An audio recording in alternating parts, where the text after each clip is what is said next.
नमस्कार, जन उत्तराखंड में आप सभी का स्वागत है। मैं हूं प्रभात। सबसे पहले हेडलाइंस।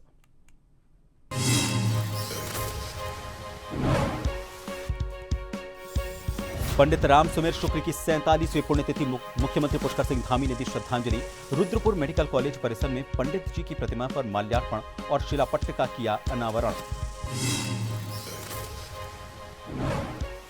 अमानगढ़ टाइगर रिजर्व में सफारी के दौरान हाथी जिप्सी के पीछे दौड़ा। पर्यटक घबराकर चालक से वाहन भगाने की लगाते रहे गुहार। वीडियो सोशल मीडिया पर वायरल।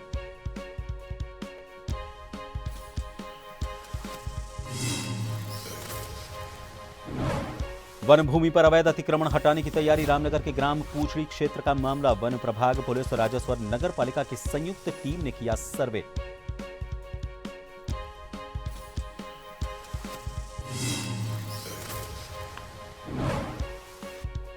दिल्ली बम ब्लास्ट के बाद हरिद्वार पुलिस हाई अलर्ट पर। एसएसपी के निर्देश पर औचक चेकिंग। शहर से देहात तक सुरक्षा सख्त।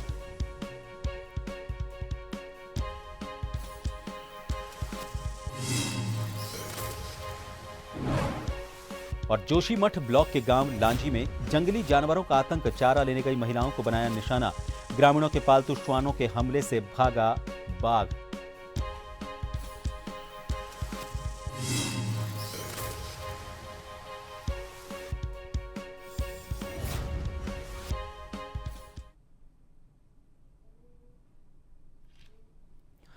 रुद्रपुर मेडिकल कॉलेज परिसर में पंडित राम सुमेर शुक्ल की 47वीं पुण्यतिथि पर मुख्यमंत्री पुष्कर सिंह धामी ने प्रतिमा पर माल्यार्पण किया और शिलापट्ट का अनावरण किया।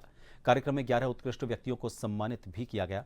सीएम ने कहा कि पंडित शुक्ल राष्ट्रभक्ति और त्याग के प्रतीक थे और तराई के विकास की मजबूत नींव उन्होंने ही रखी। उन्होंने बताया कि क्षेत्र में सड़क, स्वास्थ्य, उद्योग और आधारभूत ढांचे से जुड़ी कई परियोजनाएं तेजी से आगे बढ़ रही हैं, जिनमें कॉलेज, रुद्रपुर बाईपास, 4 लेन सड़कें, railway station upgradation, biogas plant और एयरपोर्ट निर्माण शामिल हैं। सीएम ने कहा कि विकल्प रहित संकल्प के साथ तराई को आधुनिक और समृद्ध क्षेत्र बनाना सरकार की प्राथमिकता है।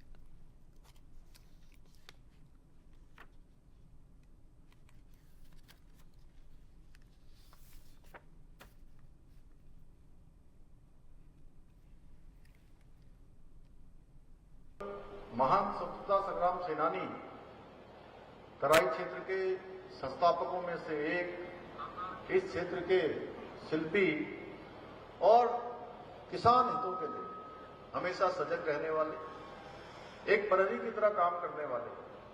और सच में जैसा मैं चूंकि इस क्षेत्र में काफी लंबे समय से आता रहा हूं, मेरे साथ जब मैं लखनऊ में पढ़ता था तब भी इस क्षेत्र के लोग हों या इनका जो पैतृक क्षेत्र है देवरिया, उस पैतृक क्षेत्र देवरिया के भी बहुत सारे मित्र बलिया, देवरिया, गोरखपुर, बस्ती, गाजीपुर, आजमगढ़, प्रतापगढ़ और मिर्जापुर, भदोही तक के लोग, और बिहार के भी बहुत सारे मित्र। अभी बिहार के चुनाव में भी मैं गया था तो बहुत साथियों से मिलना हुआ था। तब से मैं इस क्षेत्र के बारे में बहुत भली भांति सुनता आया, जानता आया, जानकारी होती रही कि पंडित राम सुमेर शुक्ल जी ने अनेक लोगों को आगे लाकर यहां पर बसाने का काम भी किया। अमानगढ़ टाइगर रिजर्व में सफारी के दौरान अचानक एक तस्कर हाथी जिप्सी के पीछे दौड़ पड़ा। वीडियो में पर्यटक घबराकर लगातार चालक से वाहन भगाने की गुहार लगाते सुने गए। बताया गया कि तस्कर जंगल से निकलकर सीधे जिप्सी की तरफ बढ़ा और तेज रफ्तार से पीछा किया। प्रशिक्षित चालक ने बिना घबराए स्पीड नियंत्रित रखते हुए सुरक्षित दूरी बनाकर सभी को बचा लिया। नेचर गाइड ने कहा कि ऐसे हालात में जंगली जीवों के व्यवहार को समझना बेहद जरूरी है। वीडियो सोशल मीडिया पर तेजी से वायरल हो रहा है।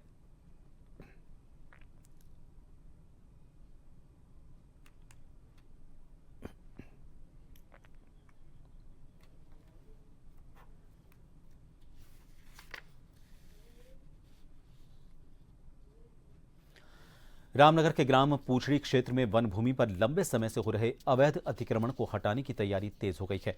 तराई पश्चिमी वन प्रभाग, पुलिस, राजस्व विभाग और नगर पालिका की संयुक्त टीम ने गुरुवार को मौके पर सर्वे किया। ड्रोन से भी अतिक्रमित भूमि को चिन्हित किया गया।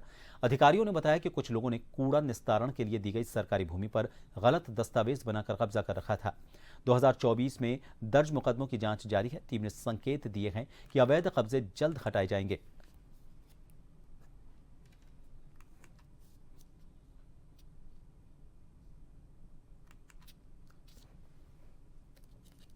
बेसिकली ये एक इन्वेस्टिगेशन इसमें ऑनगोइंग है, जिसमें दिसंबर 2024 में एक अभियोग पंजीकृत हुआ था, जिसमें जो सरकारी भूमि है, वन विभाग की भूमि, उस पे बड़े मात्रा में उसमें कूट रचित दस्तावेजों का प्रयोग करके फर्जी तरीके से लाभ कमाते हुए इसमें धोखाधड़ी बड़े पैमाने पर की गई थी। जो भोले भाले लोग हैं उनसे अलग अलग अमाउंट लेकर, किसी से 1.5 लाख, किसी से 2 लाख, 2.5 लाख लेकर के बहुत बड़े पैमाने पर एक धोखाधड़ी की गई थी।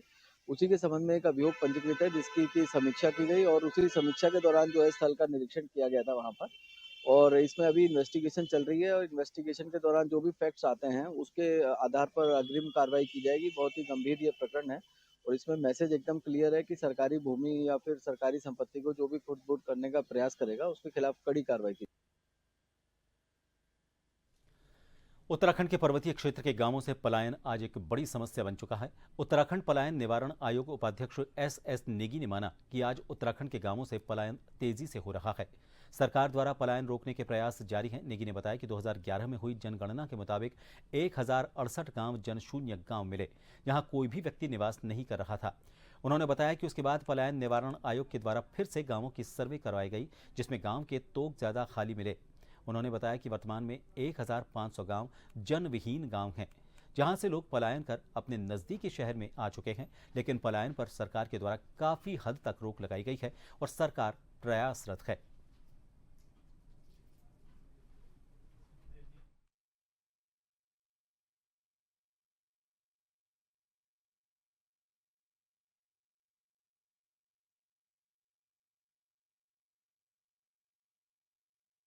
हजार 11 में जनगणना हुई थी, उसके जो आंकड़े हैं उसमें 1068 गांव पूरे खाली थे, जन शून्य गांव उन्होंने बोले हैं।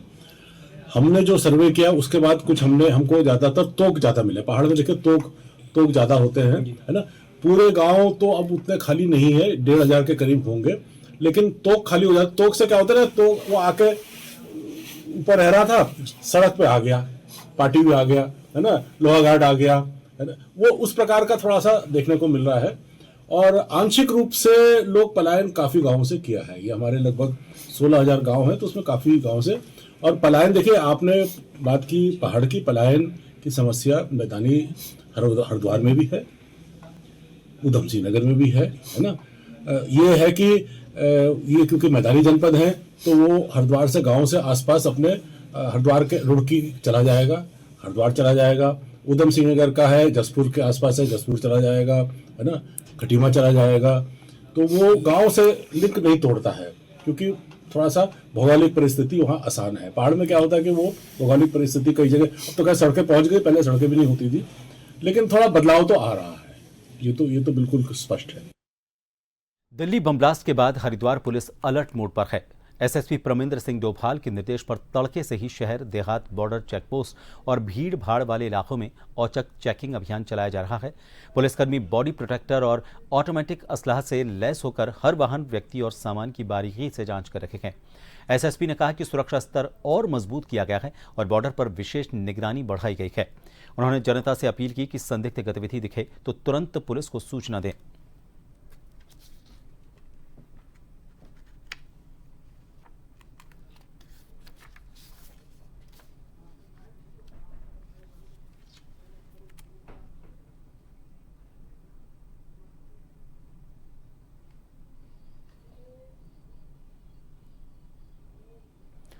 जोशीमठ ब्लॉक के दूरस्थ गांव लांजी इन दिनों जंगली खूंखार जानवरों का आतंक झेल रहा है। आज सुबह गांव की महिलाएं चारा लेने के लिए जंगल में गई हुई थी। यहां पर घात लगाए हुए बाघ ने उन पर जानलेवा हमला कर दिया। गनीमत रही, महिलाओं के पालतू कुत्तों ने बाघ पर हमला कर दिया, जिससे बाघ वहां से भाग गया। ऐसे में महिलाओं की जान बच गई।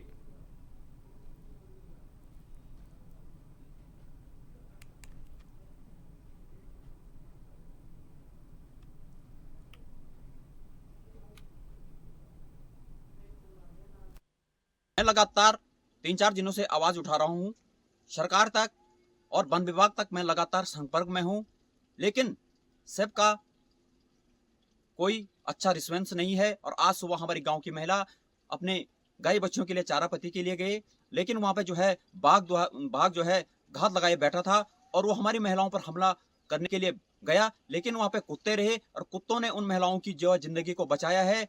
लेकिन कब तक हम ऐसे डरे सह में रहेंगे? हमारा जीना मुश्किल हो गया है। हमारा जो है यहाँ पे सारे रास्ते पैदल के हैं, 3-3, 4-4, 5-5 किलोमीटर हम पैदल नहीं जा पा रहे हैं। हमारे बच्चे यहाँ से स्कूल नहीं जा पा रहे हैं, लेकिन सरकार और वन विभाग अभी भी मौन बैठा हुआ है। और मेरा शासन प्रशासन से निवेदन है कि हमारे गांव में भालू और शेर ने इतना आतंक कर दिया है कि हमें जीना खाना मुश्किल हो गया। हम आज सुबह लगभग 9 बजे घर से निकले चारा लेने के लिए गाय को, लेकिन वहाँ शेर ने इतना हमला किया, कुमारी रीना और वेदिका और कल्पी देवी वो, और हमारी जान बचाई है कुत्ते ने। यदि हमारे साथ में कुत्ता न रहता तो उस शेर ने हम इन तीनों को खा जाता। वो उत्तराखंड में आरोप प्रत्यारोप का दौर अपने चरम पर है। हरक सिंह रावत ने भाजपा नेताओं पर टिप्पणियां की तो लैंसडाउन से भाजपा विधायक दिलीप रावत ने पलटवार किया। उन्होंने कहा कि हरक सिंह रावत ऐसे बयान दे रहे हैं जैसे गली मोहल्ले में घूमने वाले छोटे बच्चे करते हैं। कोई राजनीतिक सोच और राजनीतिक मुद्दे उनके पास नहीं हैं।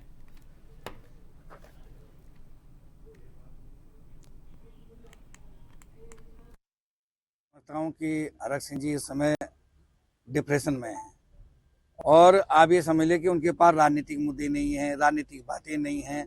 आपको लग रहा है कहीं से कि वो राजनीतिक व्यक्ति हैं? ठीक है, आप ये बोले कोई बड़ा नेता होता है तो वो कैसा कहता है कि मैंने उसको रोटी खिलाई, मैंने उसको पानी पिलाया, मैंने उसको बैठाया, मैंने उसको उठाया। ऐसे तो पता नहीं कितने लोगों ने उनको किया होगा।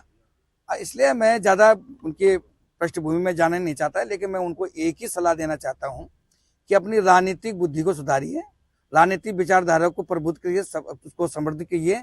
और क्योंकि एक राजनीतिक विचारधारा उनकी आज तक रही नहीं है, इसलिए मैं कह रहा हूं कि अगर राजनीति है तो राजनीतिक व्यक्ति है तो राजनीतिक बातें करें। ब्रेक के बाद एक बार फिर आप सभी का स्वागत है। मुख्यमंत्री के स्पष्ट निर्देशों के तहत हरिद्वार जिला प्रशासन ने अतिक्रमण के खिलाफ सख्त अभियान चलाते हुए सज्जनपुर पीली क्षेत्र में 1.2 हेक्टेयर सरकारी भूमि को कब्जा मुक्त करवाया। जिलाधिकारी के मार्गदर्शन और उप जिलाधिकारी जितेंद्र कुमार के नेतृत्व में प्रशासनिक टीम ने मौके पर पहुंचकर अवैध निर्माणों को हटाने की कार्यवाही को अंजाम दिया। टीम ने जेसीबी की सहायता से अतिक्रमण हटाया और क्षेत्र को पूरी तरह से साफ करवाया। सज्जनपुर पीली गांव में लगभग 20 बीघा सरकारी भूमि पर अतिक्रमण किया गया था, जिसको चिन्हित करते हुए कल प्रशासन के द्वारा हटाया गया और जो भी वहां पे अतिक्रमण कर रहे थे उनको आगाह किया गया है कि भविष्य में इस तरह की कार्रवाई न करें। कालाढूंगी के गुलजारपुर बंकी में दिन दहाड़े हाथी के दिखने से लोगों में डर का माहौल लगातार बना हुआ है। हाथियों के आतंक से फसलों के नुकसान के साथ साथ जान माल को भी खतरा बना हुआ है। पीड़ित किसान प्रशांत बिष्ट ने बताया कि किसानों की फसलों को लगातार नुकसान हो रहा है और आलम यह है कि दिन में भी हाथियों का आतंक बना हुआ है। जान माल का भी खतरा लगातार बना हुआ है। तराई केंद्रीय वन प्रभाग के गदगदिया रेंज के वन क्षेत्राधिकारी जगदीश जोशी ने बताया कि अभी विभाग के कर्मचारियों को निगरानी में लगाया हुआ है। उच्चाधिकारियों के निर्देशन के बाद उचित कार्रवाई की जाएगी।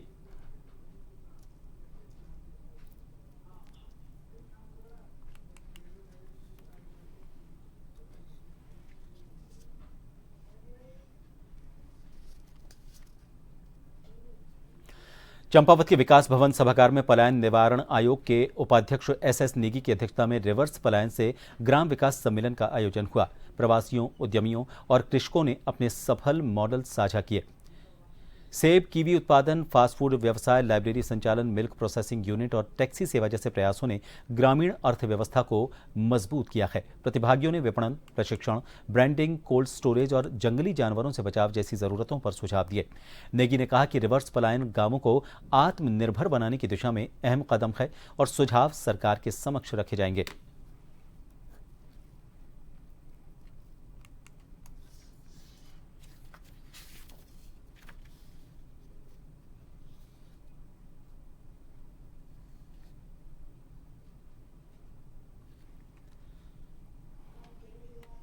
प्रदेश के बाहर जो जा रहा है, अगर पढ़ा लिखा युवा जा रहा है तो जा रहा है, लेकिन जो मजबूरी में जा रहा था वो काफ़ी कम हुआ। और इधर पिछले 3-4 वर्षों में दो चीज़ें उभर के आ रही हैं। एक तो काफ़ी लोग ग्रामीण क्षेत्रों में रह के स्वरोजगार कर रहे हैं, अपनी माटी से जुड़े हैं, और काफ़ी लोग कोरोना के बाद लौटे हैं, रिवर्स पलायन करके आए हैं और अपना कार्य कर रहे हैं। और ये लोग पहले बाहर थे, अब अपने गांव में रह के कर रहे हैं। और आज का जो ये कार्यक्रम है, इसी कड़ी में एक है। हर जनपद में हम लोग जा रहे हैं, लगभग सभी जनपद कवर हो चुके हैं। अब पिथौरागढ़ और नैनीताल 2 जनपद में और जाना है, बाकी सब में हम जा चुके हैं। और ये जो लोग रिवर्स करके आए हैं, इनसे चर्चाएं कर रहे हैं, बड़ी विस्तृत चर्चाएं कर रहे हैं, जिससे कि इनका अनुभव का हम लोग सरकार को भी ये पता चले कि ये क्या कर रहे हैं और इनके सुझाव क्या चाहिए। जैसे आज के कार्यक्रम में एक समस्या उभर के आई, जंगली जानवरों का प्रकोप, तो सरकार अब क्या योजना बनाएगी, कैसे होगा, उसका कुछ न कुछ समाधान होगा। मंगलौर विधायक काजी निजामुद्दीन ने बाबा भीमराव अंबेडकर का परिनिर्वाण दिवस मनाया। इस मौके पर लोगों ने उनके चित्र पर फूल माला पहनाकर उनको श्रद्धांजलि दी। इस मौके पर बाबा भीमराव अंबेडकर की जीवन शैली पर प्रकाश डालते हुए कहा कि आज जो लोग आरक्षण का लाभ ले रहे हैं, वो भीमराव अंबेडकर के बनाए नए कानून की देन हैं, लेकिन आज बीजेपी उसके बनाए गए कानून को तार-तार करने में लगी हुई है। इसके चलते आज दलित समाज के लोगों को काफी परेशानियों का सामना करना पड़ रहा है।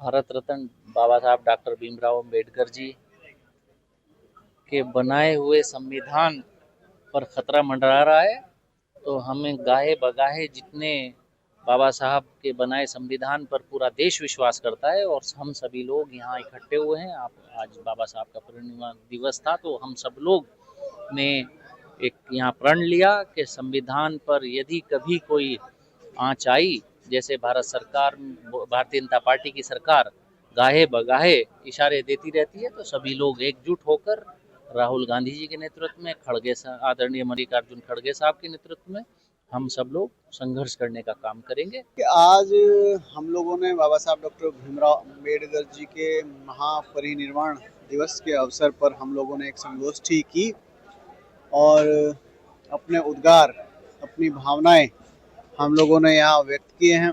बाबा साहब डॉक्टर भीमराव अंबेडकर जी के प्रति जो समर्पण है वो हमने व्यक्त किया है। और मेरा तो कहना ये है कि बाबा साहब डॉक्टर भीमराव अंबेडकर जी की जो आइडियोलॉजी थी, उनका मानना था, उनका कहना था कि भाई सब हम लोग मुख्य धारा में आए। बाबा साहब के परिनिर्वाण दिवस के पूर्व संध्या पर यहाँ पर संविधान बचाने के लिए संकल्प लिया गया है और संकल्प के तहत ये क्या है कि जब तक हम सरकार नहीं बदलेंगे, जब तक कांग्रेस की सरकार नहीं आएगी, तब तक संविधान बचाना मुश्किल है। क्योंकि संविधान को जो बदलने की बात कर रहे हैं वो भारतीय जनता पार्टी कर रही है और भारतीय जनता पार्टी को यहाँ से उखाड़ना बहुत जरूरी है। हरिद्वार के बैरागी कैंप में शांति कुंज शताब्दी समारोह के लिए भूमि पूजन किया गया। कार्यक्रम में राज्यपाल गुरमीत सिंह, शांति कुंज प्रमुख चिन्मय पंड्या, साधु संत और हजारों साधक मौजूद रहे। जनवरी 2026 में होने वाले 4 दिवसीय शताब्दी उत्सव में देश विदेश से हजारों साधकों के पहुंचने की उम्मीद है। संस्था ने बताया कि शताब्दी नगर का निर्माण आध्यात्मिक, सांस्कृतिक और सामाजिक गतिविधियों को समर्पित होगा। राज्यपाल ने कहा कि शांति कुंज समाज को संस्कार युक्त दिशा देने में महत्वपूर्ण भूमिका निभा रहा है।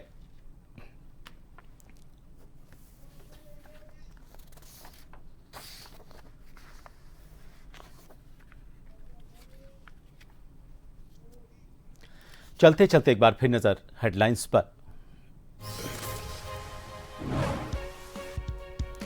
पंडित राम सुमेर शुक्ल की 47वीं पुण्यतिथि, मुख्यमंत्री पुष्कर सिंह धामी ने दी श्रद्धांजलि। रुद्रपुर मेडिकल कॉलेज परिसर में पंडित जी की प्रतिमा पर माल्यार्पण और शिलापट्ट का किया अनावरण। अमानगढ़ टाइगर रिजर्व में सफारी के दौरान हाथी जिप्सी के पीछे दौड़ा, पर्यटक घबराकर चालक से वाहन भगाने की लगाते रहे गुहार। वीडियो सोशल मीडिया पर वायरल।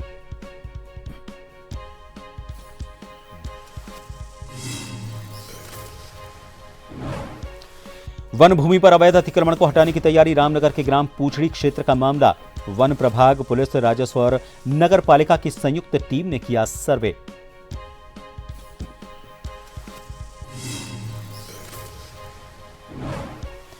दिल्ली बम ब्लास्ट के बाद हरिद्वार पुलिस हाई अलर्ट पर, एसएसपी के निर्देश पर औचक चेकिंग, शहर से देहात तक सुरक्षा सख्त।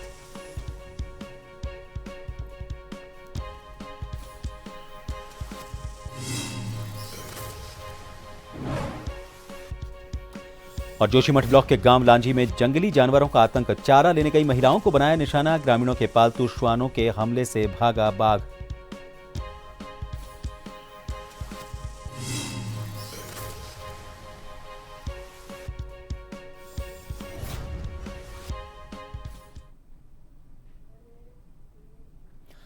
और फिलहाल के लिए इस बुलेटिन में इतना ही। नमस्कार।